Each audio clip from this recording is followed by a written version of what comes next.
நாளைய தினம் இடம்பெற இருக்கின்ற பாராளுமன்ற தேர்தல் தொடர்பாக வன்னி தேர்தல் மாவட்டத்தின் முல்லைத்தீவு மாவட்டத்துக்குரிய அனைத்து பணிகளும் பூர்த்தியாகி இருக்கின்றது. முல்லைத்தீவு மாவட்டத்தில் வாக்களிக்க தகுதி பெற்ற 86,869 பேர் 137 வாக்களிப்பு நிலையங்களில் நாளைய தினம் வாக்களிக்க இருக்கின்றார்கள். இன்றைய தினம் காலை அனைத்து வாக்களிப்பு நிலையங்களுக்கும் வாக்குப்பெட்டிகள் வாக்குச்சீட்டுகள் கொண்டு செல்லப்பட்டிருக்கின்றன. நாளைய தினம் காலை 7 மணிக்கு வாக்களிப்பு ஆரம்பமாகி 4 மணி வரை இடம்பெற இருக்கின்றது.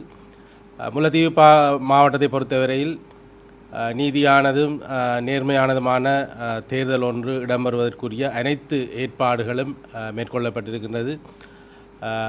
இந்த தேர்தல் பணிக்காக சுமார் 1,500க்கும் மேற்பட்ட அரச உத்தியோகத்தர்கள் ஈடுபட்டிருக்கின்றார்கள். சுமார் 500 போலீஸ் உத்தியோகத்தர்கள் ஈடுபட்டிருக்கின்றார்கள்.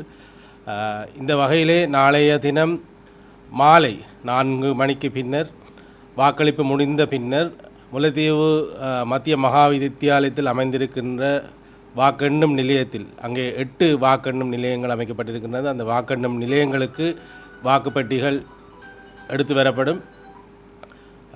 அந்த வகையிலே இந்த தேர்தல் கடமைகளுக்காக அனைத்து ஏற்பாடுகளையும் நாங்கள் சிறந்த முறையிலே ஏற்பாடு செய்திருக்கின்றோம்.